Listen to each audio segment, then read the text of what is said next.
अब डिपेंड ये करता है कि मार्केट कल कहाँ पर ओपन हो रही है। अगर वो 50 पॉइंट गैप अप या गैप डाउन हो जाती है तो उसी हिसाब से आप अपनी रेंज यहाँ पर कैलकुलेट कर सकते हो। बढ़िया मूव यही होगा कि मार्केट कल पहले मॉर्निंग में थोड़ा-सा यहाँ पर ग्रीन खुले और इसी ज़ोन के अंदर 25,520 530 के बाद और उसके बाद ये 500 के अगर लेवल को ब्रेक करके इसके नीचे आती है और इस अपने आज की क्लोजिंग के नीचे जाती है तो फिर हमको एक बहुत बढ़िया, बहुत क्लियर ट्रेड नीचे के लिए मिलेगा, जो मार्केट को पहले तो लेकर आएगा 25,400 से लेके 380 के लेवल तक और उसके बाद फिर ये इसी गो में जा सकता है या 1-2 कैंडल का टाइम बिताने के बाद इस लेवल के लिए आ सकता है, जो कि आज का लो है। मैं यहाँ पर बोल रहा हूँ कि मार्केट इसके नीचे फिर और ज़्यादा आपको ट्रेंडिंग होते हुए दिखेगी, लेकिन पिछले दिन के हाई लो और क्लोज़ की बहुत इंपॉर्टेंस होती है, तो हम इसको इग्नोर नहीं कर सकते हैं। लेकिन क्योंकि अगर हम साइकोलॉजिकली पॉइंट ऑफ व्यू से देखें तो मार्केट ने इस टाइम तक 25,400 और 350 के लेवल को ब्रेक कर दिया होगा, तो उस टाइम पे फिर मार्केट ये 25,327 की बहुत ज़्यादा रिस्पेक्ट करेगा नहीं। क्यों? क्योंकि फिर साइकोलॉजिकल लेवल 25,300 है, जहाँ पर बड़ी मात्रा में कॉल और पुट राइटर्स के बीच में कॉम्पिटिशन चल रहा होगा, तो मार्केट एटलीस्ट फिर इस लेवल को टेस्ट करने के लिए आएगी। और इसके नीचे भी ऐसा नहीं है कि इसके नीचे रेंज नहीं है, इसके नीचे भी काफ़ी रेंज अभी भी पड़ी हुई है, जहाँ का अभी ये एरिया बाकी पड़ा हुआ है।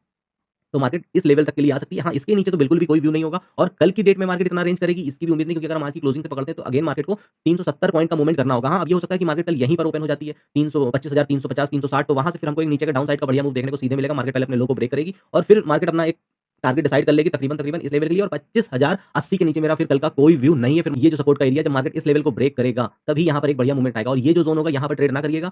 या तो मार्केट यहाँ पर 2-4 कैंडल बनाने के बाद इस लेवल को ब्रेक करे तभी ऊपर का ट्रेड पकड़ेंगे हम लोग और जो कि हमको 600 और 640 के लिए लेकर जाएगा, क्योंकि लेकिन पीसीआर मैं फिर बोल रहा हूँ 0.88 है, तो अभी भी मेरा ऊपर का भी बहुत ज़्यादा नहीं है। मुझे ऐसा लग रहा है कि मार्केट को पहले ये नीचे लेकर आएँगे और उसके बाद ही फिर ऊपर की तरफ लेकर जाएँगे और उससे होगा क्या कि मार्केट अपना स्ट्रक्चर भी पूरा कर लेगी, क्योंकि जब भी मार्केट एक्सट्रीम गैप अप या गैप डाउन खुलती है और बीच में चार्ट पे कोई भी गैप होता है तो मार्केट उस गैप को फिल अप करने के लिए आती है। प्लस क्योंकि पीसीआर भी 0.88 हो रखा है तो इसको एटलीस्ट ये 0.5 या 0.4 के लेवल तक लेकर आएँगे। दैट मीन्स कि यहाँ पर और ज़्यादा कॉल सेलिंग होगी और कॉल सेलिंग होने का मतलब है कि मार्केट नीचे की तरफ आएगी और यहाँ तक आते-आते मार्केट का पीसीआर भी इस लेवल तक पहुँच चुका होगा, तो फिर यहाँ से एक हमको बाउंस बैक उसके अगले दिन देखने को मिल सकता है। ऊपर का तो अभी भी बहुत ज़्यादा व्यू यहाँ पर कुछ खास है नहीं, सबसे बस आखिरी जो होगा क्योंकि मार्केट ने यहाँ पर क्लोज़ किया है 450 के आस-पास, तो यहाँ पर 25,800 मतलब 350 का पॉइंट अपने आप में बहुत मायने रखता है। इससे ऊपर का कल मेरा कोई व्यू नहीं होगा। पहला तो रेजिस्टेंस यहाँ पर स्ट्रांगली ये फेस करेगा 25,520 का लेवल और इसके ऊपर अगर मार्केट निकलती है तो 600 640 का ये जो आज का हाई बना है, ये एक स्ट्रांग रेजिस्टेंस की तरह काम करेगा, क्योंकि एक दिन पहले ये सपोर्ट का काम कर रहा था और उसके बाद अगले दिन मार्केट उसी के नीचे से क्लियर कट गिर गई है। तो फिर ये इसके बाद ही फिर मार्केट डिसाइड करेगी अब इसको यहाँ से और कितना जाना है। ये कंडीशन जब आपके फेवर में बन रही हो, जहाँ पर क्लियर कट एक डायरेक्शनल ट्रेड बन रहा हो, उस ट्रेड को ढूँढने की कोशिश किया करिए। सबसे अच्छी बात है कि प्रीमियम भी बढ़िया मूव होते हैं और टारगेट बड़ी जल्दी मिल जाते हैं। तो बार-बार कॉन्ट्रा ट्रेड की अगर प्रॉब्लम को आप फेस करना पड़ रहा है आपको, तो फिर आप उस पे काम करिए और उसको करेक्ट करिए। क्योंकि आपकी ट्रेडिंग जर्नी में सबसे बुरे दिन 2 ही होते हैं। एक जब मार्केट डायरेक्शनली डाउन साइड जाती है, लोअर लो बनाते हुए, या फिर मार्केट हायर हाई बनाते हुए जाती है। और यहाँ पर आप हर जगह पे खाली कॉन्ट्रा ट्रेड ढूँढ रहे होते हैं, क्योंकि हमारी साइकोलॉजी इसी तरीके से डेवलप है।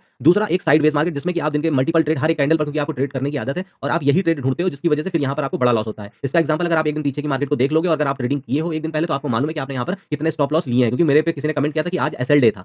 होगा एसएल डे ना, क्योंकि आप बार-बार आप मार्केट की कंडीशंस को ही नहीं समझ रहे हो। Market 150 point gap up open हो गई, उसके बाद 15 मिनट में एक बड़ी रेंज बना दिया, वो जब तक उसके नीचे अंदर चलती रहेगी, तब तक यहाँ पर कोई भी प्रॉपर कंडीशन बनेगी ही नहीं ट्रेड की। लेकिन